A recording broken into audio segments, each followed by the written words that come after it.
안녕하세요. 저는 50대 여자입니다. 진짜 꿈에서도 깨지 못할 악몽을 겪었던 사람입니다. 사람이라는 게 정말 복잡한 존재라는 걸 깨달았거든요. 겉으로 보이는 모습과 실제 모습이 얼마나 다를 수 있는지 말이에요. 우리는 대부분 타인을 아주 표면적으로만 봅니다. 그 사람의 한 가지 면만 보고 전부라고 생각하죠. 하지만 누구나 우리 눈에 띄지 않는 곳에서 숨겨진 또 다른 인생을 살고 있습니다. 저도 그걸 몰랐어요. 정말 예상도 못한 누군가의 정체를 목격할 때까지 말이에요. 그 충격적인 일이 지금도 생생합니다. 오늘 그 이야기를 여러분과 나누고 싶어요. 저희 남편의 엄마, 즉 시어머니는 정말 천사 같은 분이었습니다. 어려운 형편 속에서도 항상 남편과 남편 여동생을 키우신 분이셨거든요. 시어머니가 얼마나 좋은 분인지는 제가 남편과 결혼한 직후부터 알 수 있었어요. 시어머니는 절대 사위인 저를 불편하게 대하지 않으셨습니다. 오히려 여동생처럼 챙겨주셨죠. 저를 보면 항상 음식을 챙겨주시고 제가 시댁에 자주 찾아갈 수 있도록 편하게 해주셨어요. 시어머니는 남편과 저의 관계도 소중하게 바라봐 주셨습니다. 결혼 첫 몇 년이 지나고 저희가 쌍둥이 아들을 낳았을 때도 시어머니는 정말 기뻐하셨어요. 엄마가 마음이 편해야 아이들도 잘 자라는 법이야. 힘든 일 있으면 성애한테 도움을 청하고 혼자 짊어지지 마. 먹고 싶은 반찬이 있으면 괜히 며느리를 괴롭히지 말고 나한테 말해. 내가 다 해줄게. 시어머니의 따뜻한 말씀이 지금도 귓가에 맴돕니다. 시어머니는 정말 다정하신 분이었거든요. 한편 시아버지는 무뚝뚝하셨지만 자식을 사랑하는 마음이 지극하신 분이셨습니다. 시아버지는 평생을 공사장에서 기술자로 일하셨어요.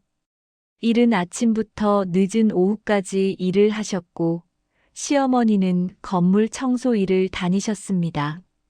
두 분이 그렇게 열심히 일하셨는데도 시댁의 형편은 좀처럼 나아지지 않았어요. 그게 저는 계속 궁금했습니다. 왜 이렇게 일을 열심히 하시는데도 형편이 어려울까? 남편에게 물어봤을 때 그는 말했어요. 우리 부모님은 가게 사정에 대해 자세히 말씀해주는 분들은 아니야. 내가 20대 후반일 때 어머니가 무슨 사기를 크게 당하셨다고만 들었어. 물론 그 전에도 형편이 안 좋긴 했지만 그때 빚이 정말 많이 생겼다길래 나랑 동생이 모은 돈을 다 드리기도 했어. 그 덕분에 그 일은 어떻게 잘 해결된 줄 알았는데 그 뒤에도 계속 집이 힘들더라고. 저는 상황을 좀 더 알고 싶어서 시아버지에게 물어본 적이 있었어요. 아버지, 뭔가 도와드릴 수 있는 게 있으면 좋겠는데요. 형편이 정말 힘들어 보이셔요. 그러자 시아버지는 갑자기 호통을 치셨습니다. 내버려둬. 너희들은 부모 사정에 신경 쓸 거 없다. 내가 충분히 벌고 있는데 왜 자식단데 손을 벌려야 하냐? 그 전에 몇 번 사기를 당해서 너희한테 돈 받는 것만 해도 내 억장이 무너져. 너 더 물으면 나랑 탁사고살 각오를 해라. 자식을 계속 신경 쓰게 하느니 그게 낫지. 시아버지의 목소리는 너무 무거웠어요. 평소 말이 별로 없으셨던 시아버지가 그렇게까지 말씀하신 건 정말 처음이었습니다. 남편도 저도 그 뒤로 시댁의 형편이 왜 어려운지 캐묻지 않기로 했어요. 아마 시아버지가 알아야 할 어떤 사정이 있으시겠거니 하고 생각만 했죠. 하지만 시아버지는 따로 봤을 때는 좋은 분이셨습니다. 남편과 저, 그리고 아이들을 챙겨주셨거든요. 다만 시어머니 앞에서만 유독 짜증을 내셨어요. 술을 마시면 더욱 그랬습니다. 시아버지가 술을 좋아하셨거든요. 술을 마신 날이면 시아버지는 시어머니에게 자꾸 짜증을 내셨어요. 여보, 빈속에 먹지 말고 안주라도 좀 먹어. 내가 계란 후라이라도 해줄까? 시어머니가 그렇게 물었을 때 시아버지는 화를 내셨습니다. 달걀 후라이 같은 소리 하고 있네. 아, 당신이나 처먹어. 사람 술 먹는데도 왜 밤중에 말을 걸고 난리야? 시어머니가 안주를 챙겨주려는 것뿐인데 시아버지는 자꾸 화풀이를 하셨어요. 애들도 있는데 왜 사람 무안하게? 당신이라는 존재 자체가 아주 거슬려. 넌 지긋지긋해. 너희 같은 여자가 아니었으면 내 인생이 이 모양이 됐을까? 그런 모습을 보면 정말 미안했습니다. 시어머니는 항상 시아버지의 말에 순종하시고 자신이 뭔가 잘못했나 싶어 하셨거든요. 남편과 저는 시아버지를 말리곤 했어요. 아버지, 제발 이제 그만 좀 하세요. 저랑 동생한테는 안 그러시면서 왜 매번 어머니만 그렇게 하세요? 어머니가 가엾지도 않으세요? 하지만 시아버지는 우리 말을 듣지 않으셨습니다. 너희들이 뭘 알아? 부부일은 부부인 우리가 알아서 할 일이야. 내버려둬. 여기서 멈추지 않으셨어요. 가끔 술에 취해 눈물까지 흘리시곤 했습니다. 인생이 힘들구나. 정말 힘들어. 내가 왜 이렇게 재미없게 살아야 하는 거야? 저는 물었어요. 아버님, 뭐가 그렇게 힘드세요? 시아버지는 대답 대신 손을 저었습니다. 그냥 그런 게 있어. 너희들은 몰라도 돼. 이유를 알면 위로라도 해주겠지만 내가 굳이 자식에게 다 말할 일은 아니지. 시아버지의 입은 닫혀 있었어요. 그 이유를 절대 말씀하지 않으셨거든요. 한편 시어머니도 가끔 저희 집에 와서 신세 한숨을 쉬곤 했습니다. 나도 이유를 알면 고치기라도 하는데 내가 전에 사기를 한 번 당한 건 정말 미안했어. 하지만 내가 평생을 그렇게 당신을 잘했는데 너무 서럽구나. 남들 앞에서는 천사인데 나한테만 악마 같으셔. 나는 그냥 당신의 감정 쓰레기통이구나. 시어머니의 눈에서는 눈물이 흘렀어요. 저는 시아버지를 조금 원망하기도 했습니다. 시어머니가 그렇게 좋은 분인데 왜 자꾸 상처를 주시나 싶었거든요.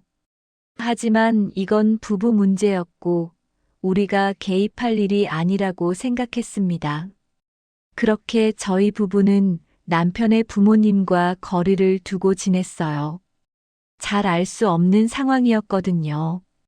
그런데 어느 날 시부모님이 이혼을 하신다는 소식을 들었습니다. 놀랐던 건 이혼을 먼저 말씀하신 분이 시어머니가 아니라 시아버지였다는 거예요. 아내를 함부로 대하는 사람들은 정작 이혼이 닥치면 당황하기 마련이잖아요. 하지만 시아버지는 정말 단호하셨습니다. 시아버지는 시어머니가 싫으셨던 모양이더라고요. 오히려 시아버지에게 매달린 건 시어머니였어요.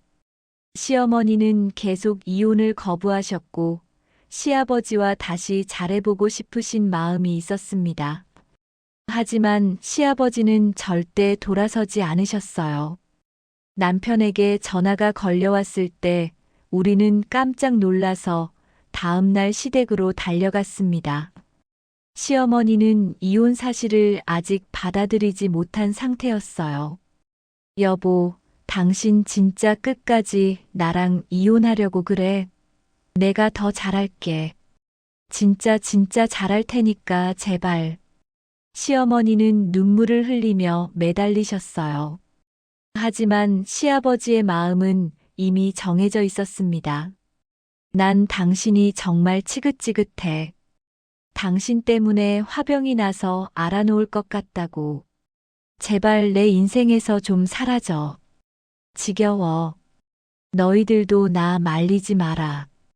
요즘은 이혼이 흔하지. 진짜 부모인 내 행복을 바란다면 나 막지 마. 그렇게 결국 시부모님은 이혼을 하셨습니다. 이혼 이후 시어머니는 더 힘들게 살기 시작하셨어요. 시어머니는 월세가 밀렸다며, 보험비가 밀렸다며 자꾸 우리에게 돈을 빌리셨습니다. 게다가 상심이 크셨는지 시어머니는 병원에 자주 다니셨어요. 저는 시어머니를 모시고 가려고 했지만 미안해 하셨습니다. 계속 자식들한테 신세 지는 것도 미안한데 어떻게 그런 수고까지 바라겠니? 내가 항상 미안하다. 언젠가 꼭 이 은혜를 갚으마. 시어머니는 병원비만 부탁하셨어요. 하는 수 없이 저와 남편은 병원비만 보내드렸습니다. 남편 여동생인 신우는 당시 서울에서 실직 상태라 돈이 없었거든요. 시어머니가 기댈 곳은 우리밖에 없었어요. 그렇게 시부모님이 이혼한 지 1년이 지났을 때의 일입니다. 당시 저는 아이들을 어린이집에 보내고 다시 직장을 다니고 있었어요. 남편과 저는 형편이 많이 나아져서 전셋집으로 이사를 갔습니다. 하지만 남편은 여전히 투잡을 뛰고 있었죠. 전세도 어차피 남의 집 살이잖아. 빨리 자가로 이사 가면 정신이 좀 편할 텐데. 게다가 아버지도 어머니도 이혼하셨고 장모님도 갈수록 연로해지시는데 부모님들을 챙기려면 더 돈을 모아놔야 하지. 남편은 주말까지 일을 하셨어요. 저는 그런 남편을 보며 걱정했습니다. 여보, 그냥 주말엔 좀 쉬는 게 낫지 않아? 당신 그러다 쓰러져. 남편은 고개를 저었어요. 아니야. 애도 둘이나 태어났는데 빨리 돈을 모아서 온전한 전세를 구하든지 집을 사든지 해야지. 나는 하고 싶은 거를 못 해줄 수 없어도 최소한 때 되면 장난감 한 개씩 사줄 수 있는 아빠가 되고 싶어. 얼마나 책임감 강했는지요. 가족을 위해 고생길을 걸어 들어가는 남편을 보면 너무 고마우면서도 가슴이 아프더라고요. 그날도 남편은 주말을 맞아 인력사무소에 가기 위해 새벽까지 집을 나섰어요. 하지만 남편은 그 길로 영영 집에 돌아오지 못했습니다. 그 아침 저는 아이들을 돌보고 있었어요. 남편이 나간 지 1시간이 조금 지났을 때 갑자기 전화가 걸려왔습니다. 안녕하세요. 여기 응급실입니다. 최성애 씨의 보호자분이신가요? 저는 벌떡 일어났어요. 네, 최성애. 그게 제 남편인데 무슨 일이시죠? 여기 응급실인데요. 최성애 씨가 사고로 이송되셨고 지금 긴급 수술 동의가 필요합니다. 시간이 없어요. 전화로 동의 여부를 먼저 확인하고 오시면 나중에 다시 받겠습니다. 가능하면 빨리 병원으로 와주셔야 할 것 같아요. 제 마음이 철렁 내려앉았습니다. 남편에게 무슨 일이 생긴 건가요? 저는 아이들을 친정 엄마에게 맡기고 곧장 병원으로 달려갔어요. 얼굴이 창백해졌고 손이 떨렸습니다. 차를 운전하며 기도했어요. 제발, 제발 괜찮기를. 남편 죽지 마. 아이들 아빠 죽지 마. 병원에 도착했을 때 저는 응급실을 찾아다녔어요. 의사를 만났습니다. 남편은 인력사무소 근처에서 큰 교통사고가 났어요. 누군가 졸음 운전을 하다가 남편을 쳤습니다. 상태가 심각합니다. 지금 수술 중입니다. 저는 그 말을 듣고 한자리에 무릎을 꿇었어요. 아무것도 말이 안 됐습니다. 이럴 리가. 이 아침에 출근했던 남편이 더 이상 말도 안 됐습니다. 저는 수술실 밖에서 기다렸어요. 기도하며 기다렸죠. 여보, 여보. 제발 깨어. 제발 돌아와. 하지만 제 기도는 통하지 않았습니다. 수술실에서 나온 건 살아있는 남편의 숨결이 아니었어요. 나온 건 죽음의 얼굴로 눈을 감고 있는 남편의 시신이었습니다. 남편은 위험한 수술 중에 숨을 거뒀습니다. 순간 모든 것이 멈췄어요. 시간도 멈추고 세상도 멈추고 제 마음도 멈췄습니다. 나중에 달려온 시어머니는 바닥에 주저앉아 땅을 치며 오열하셨습니다. 아휴, 성애야. 내 아들. 제발 거짓말이라고 해줘라. 우리 아들이 이렇게 떠났을 리가 없어. 시아버지도 거의 짐승 소리를 내고 계셨어요. 무릎을 꿇고 처절하게 울부짖으셨죠. 그건 단순한 오열이 아니었습니다. 정말 가슴이 철렁 내려앉는 울음이었어요. 아연 실색한 친정 엄마와 남편의 여동생 신우도 병원에 도착했습니다. 모두가 슬픔에 잠겼어요. 그렇게 가족들은 참담한 마음으로 남편의 장례를 치르기 시작했습니다. 그런데 장례 중에 이상한 일이 일어났어요. 술을 마신 시아버지가 시어머니를 못살게 구시더라고요. 시어머니가 남편을 잃은 슬픔에 오열할 때도 시아버지는 시어머니를 향해 말씀하셨습니다. 당신이 무슨 자격으로 울어? 당신이 엄마로서 성희한테 준 게 뭐가 있다고? 내가 낳은 자식 죽어서 나도 슬퍼 돌아가시겠어? 내가 내 자식 장례식에서 울지도 못해. 대체 왜 이래? 왜? 이 말씀이 나왔을 때 저는 정말 놀랐어요. 아이 아버지가 죽은 장례식장에서 어떻게 이런 말을 할 수 있나요? 당시만 해도 시아버지는 이혼한 아내에게 마음이 정말 안 좋으신 것 같았습니다. 하지만 그때까지만 해도 이렇게까지 증오스러울 줄은 몰랐어요. 그리고 장례날 가해자가 찾아왔습니다. 병원에서 치료를 받은 뒤 경찰 조사를 받았다던 그 남자는 거의 쓰러질 듯 파리한 안색으로 저희 앞에 무릎을 꿇었어요. 죄송합니다, 사모님. 제가 정말 너무 피곤해서 그만 졸음 운전을 했어야 했는데요. 그 남자는 술을 마신 게 아니었다고 했습니다. 그 남자는 야간 일을 하던 사람이었는데 근무가 끝나고 집에 돌아오다 너무 피곤한 나머지 깜빡 졸음 운전을 했던 거예요. 그 피해자는 팔과 목에만 부상을 입었어요. 하지만 제 남편이 그 값을 치렀습니다. 저는 그 남자를 향해 소리쳤어요.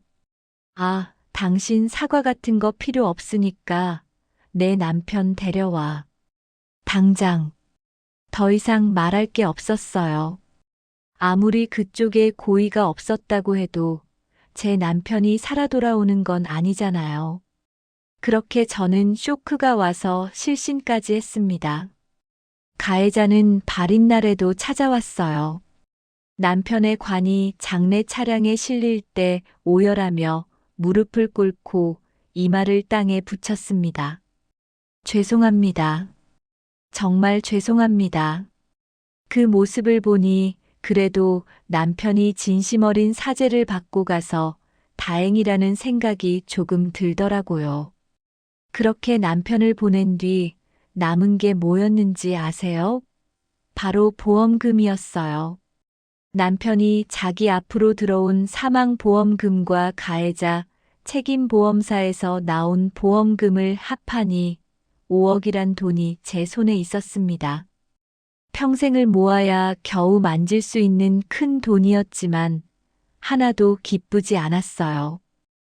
당신이 돈 벌려고 그렇게 고생하다 이렇게 허무하게 가게 된 건데 당신이 가니까 돈이 생기네. 인생 참 허무하다. 저는 혼잣말을 중얼거렸습니다. 모든 보험금이 지급되기까진 시간이 꽤 걸렸어요. 그동안 저는 슬픔을 가다듬고 다시 일상을 찾으려고 노력했습니다. 당장이라도 남편을 따라가고 싶은 마음이 굴뚝 같았지만 제게는 아이들이 둘이나 있었거든요. 그리고 남편을 잃은 와중에도 저는 시부모님이 걱정됐어요. 시어머니의 형편이 점점 힘들어지는 게 보였거든요. 그래서 저는 시부모님께 결정을 내렸습니다. 남편의 보험금을 두 분께 나눠드리기로 한 거예요. 저도 아이를 키워야 하니 전부 다 드릴 순 없었고 법적 의무도 아니었습니다. 하지만 어차피 남편으로 인해 생긴 돈이니 두 분께 도움을 드리고 싶었어요. 먼저 시아버지께 전화를 드렸습니다. 아버님 잘 지내고 계시죠? 실은 제가 남편 보험금 관련해서 말씀드릴 게 있는데요. 시아버지는 바로 거절하셨어요. 자식 목숨값으로 노년을 넉넉히 보내라는 거냐? 난 싫다. 그 돈 난 손에 있어도 못 쓴다. 내가 다 가지고 있다가 아이들 키우는 데 써. 그건 그러라고 성애가 남긴 돈이야. 그런데 시아버지는 한 가지 더 말씀하셨어요. 그리고 너 그 돈 절대로 시애미한테도 주지 말고. 시아버지는 신신당부하셨습니다. 시어머니가 얼마나 힘들게 사는지 시아버지도 알고 있으셨을 거예요. 근데 남편의 보험금마저 주지 말라니 정말 이상했습니다. 대체 왜 시어머니를 그렇게 거부하시는지 물었어요. 아버님, 대체 어머님한테 왜 그렇게 감정이 안 좋으신 거예요? 어머니 월세 내기도 힘들다고 엄청 힘들어 하시는 거 아시잖아요. 어머님이 그렇게 힘들게 사시는 거 보면 하늘에서 남편도 얼마나 마음이 괴롭겠어요. 시아버지는 한 번에 거절하셨습니다. 내가 진짜 그 여자 실체 몰라서 그래. 넌 내가 들어온 돈들을 다 준다고 했지? 근데 내가 나중에 신우한테 듣고 얼마나 뒷목을 잡았는지. 그런데 너 또 남편 보험금을 다 줄 거라고? 정말. 시아버지는 그 여자의 실체를 알려주겠다며 말씀하셨어요. 드디어 시부모님의 속사정을 알게 되는 건가 싶었는데 시아버지는 그 뒤로 며칠 동안 연락이 없으셨습니다. 그리고 3일 뒤 시아버지에게서 연락이 왔어요. 애미야, 내가 지금 주소 하나를 너한테 보냈거든. 거기로 빨리 와. 거기가 어딘데요? 가보면 알아. 내가 오늘 깊고 내 시엠이라는 사람의 실체를 알려주마. 저는 영문도 모른 채 시아버지께서 보내주신 주소로 향했습니다. 그곳은 아주 을신년스러운 상가 건물이었어요. 입점 가게도 없고 정말 으스한 곳이더라고요. 시아버지는 상가 지하로 내려가 닫혀있던 문을 두드리셨습니다.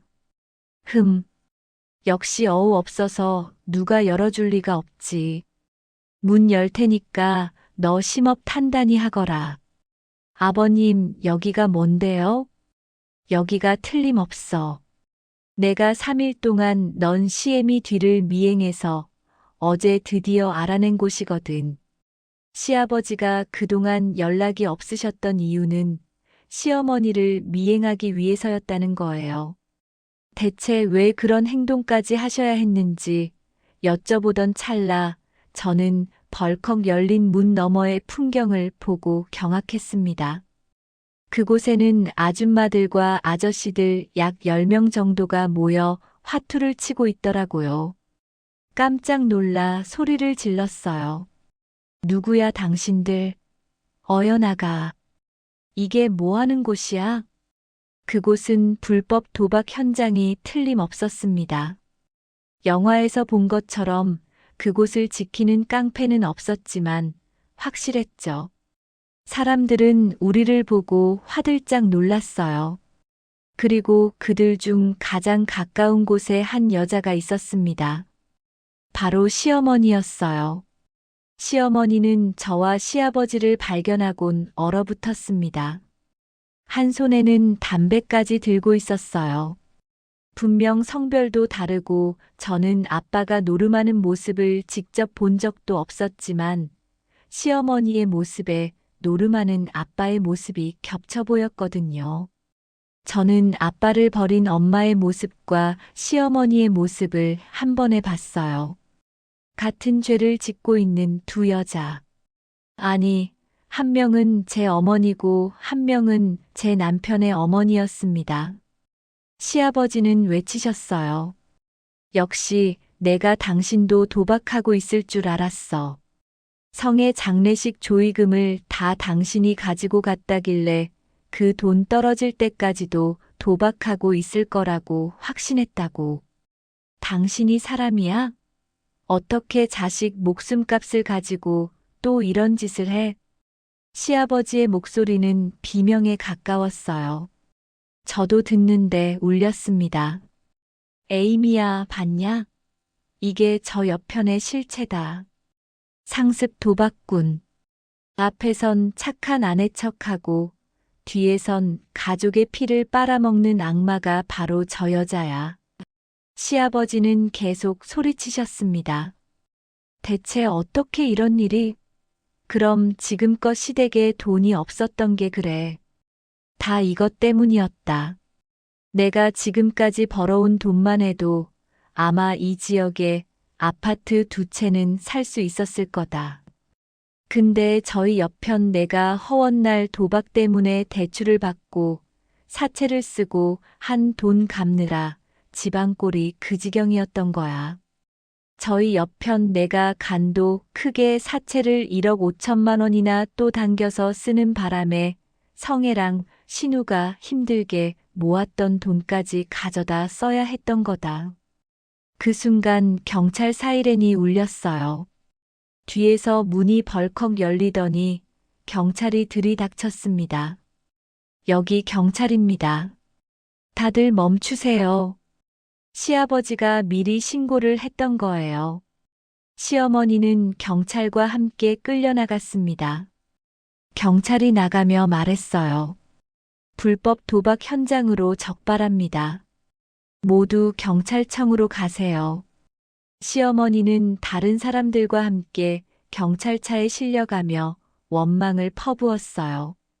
이거 당신이 신고한 거지. 타이밍이 딱 그렇잖아. 어떻게 나한테 이럴 수가 있어? 아무리 나한테 화가 났다고 해도 나에 대한 사랑이 있으니까 함께 했던 건데. 그런데 당신이 직접 신고해. 시아버지의 눈에서는 눈물이 흘렀어요. 그리고 시아버지는 저에게 말씀하셨습니다. 나는 고리타분한 옛날 사람이라 나만 참으면 자식들이 상처 안 받겠지 싶어서 꾹 참았었다. 근데 이제 더는 못 참겠어서 저건 도저히 못 끊겠다 싶어서 이혼한 거야.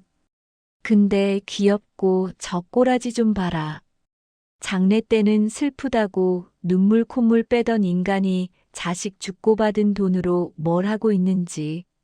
저는 모든 게 이해가 됐어요. 시댁이 왜 그렇게 형편이 어려웠는지, 시아버지가 왜 그렇게 시어머니에게 화를 냈는지 모든 게 명확했습니다.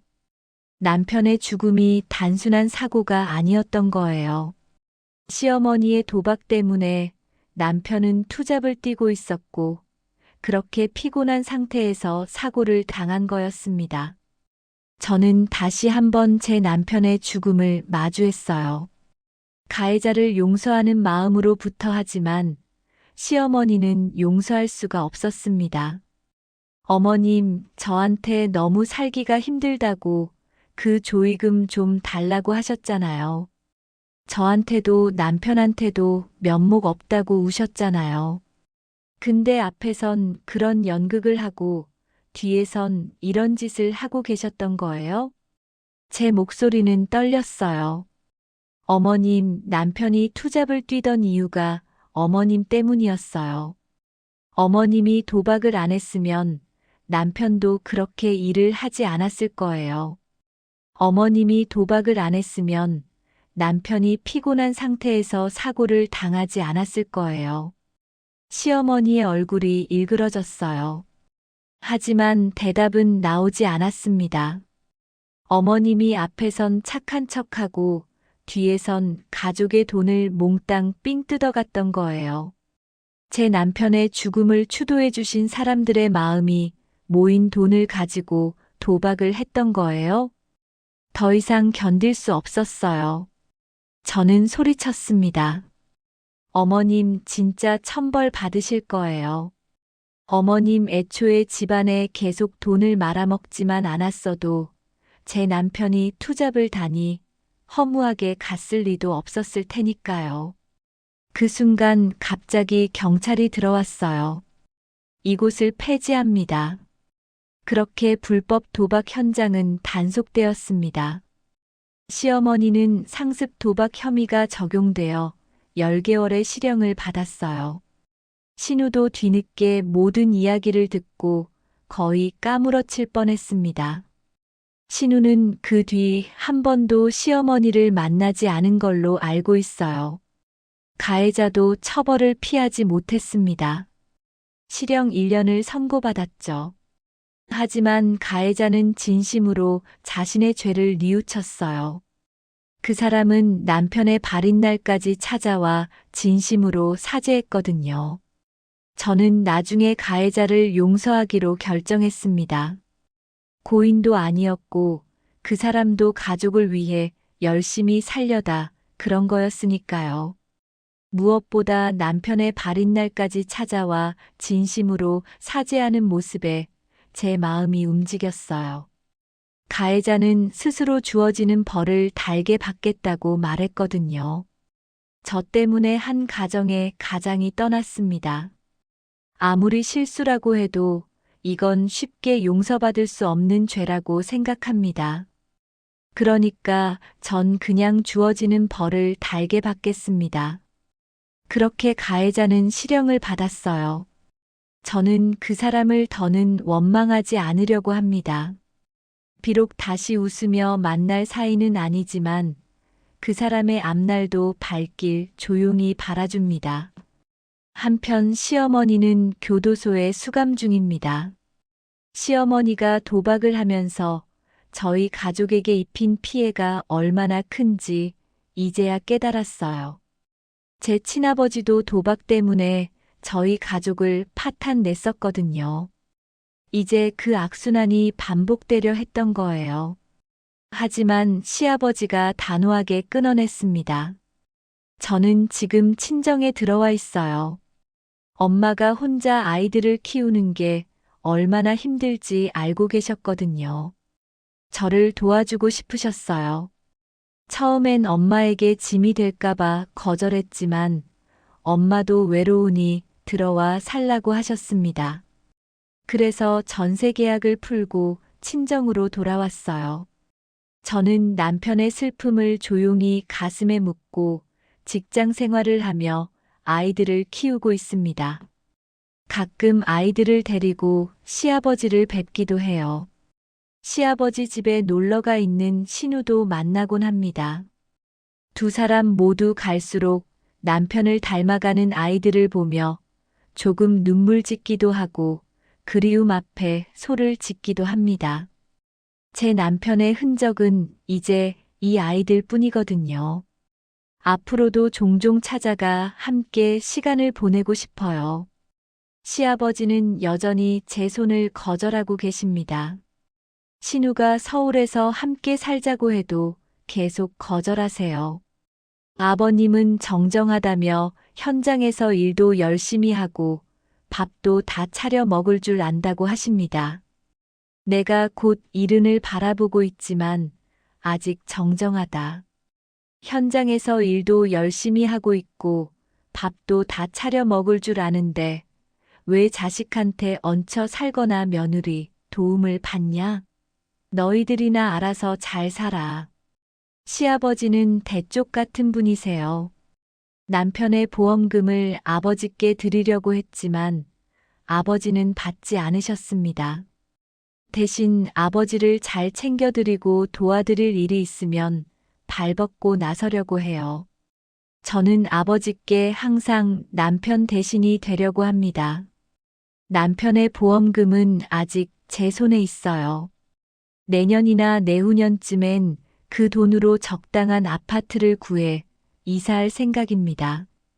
지금 살고 있는 친정은 처음 살 때부터 꽤 연식이 된 집이거든요. 앞으로 아이들을 계속 키울 생각을 하면 이사하는 게 낫겠다 싶었어요. 오빠와 언니들은 제가 엄마를 모셔드리는 게 고맙다며 그때 돈을 보태고 싶다고 했어요. 하지만 저는 그걸 거절하려고 해요. 대신 그 돈을 모두 엄마께 드릴 생각입니다. 엄마가 노후를 넉넉하게 보내셨으면 좋겠거든요. 평생을 자식들을 위해 고생하신 엄마가 마지막 인생만큼은 편안하기를 바라는 마음이에요. 그렇게 비록 남편은 없지만 남은 가족들과 함께 일상은 천천히 흘러가고 있습니다. 저는 그 일상 안에서 남은 가족들이라도 소중하게 지키며 살아가려고 해요. 하늘에서 남편이 아무 걱정하지 않게끔 말이에요. 여러분, 저는 사연을 마치며 간절한 부탁이 있습니다. 제발 도박에 손을 대지 마세요. 저와 제 형제들이 힘겹게 살아왔던 것도 제 남편이 힘들게 투잡을 뛰다 목숨까지 잃은 것도 전부 도박 때문이에요. 도박은 그렇게 한순간의 즐거움이 아니라 누군가 일평생을 더 나아가 목숨까지 위태롭게 만드는 거예요. 자신의 인생을 위해서라도 도박을 멀리해 주세요. 도박으로 인한 피해자로서 간곡히 부탁드립니다. 마지막으로 하늘에서 저를 보고 있을 남편에게 짧은 편지를 남겨봅니다. 여보, 이렇게 사연을 쓰다 보니 유독 오늘 당신이 너무 보고 싶네요. 여보, 저는 아직도 당신이 쓰던 베개를 버리지 못하고 있어요. 당신은 피곤에 지쳐서 그 베개의 머리를 먹고 쓰러지곤 했잖아요. 만약 당신이 오랜만에 나랑 아이들을 보러 왔을 때 그 베개가 없으면 금세 돌아갈 것 같다는 생각이 들어요. 당신이 잠시라도 편히 누워 쉴 곳이 없으면 안 될 것 같거든요. 비록 살기 위해 당신을 잠시 마음 깊은 곳에 묻어뒀지만 저는 항상 당신을 생각하고 있어요. 그러니까 당신도 거기서 나랑 우리 아이들을 잊으면 안 돼요.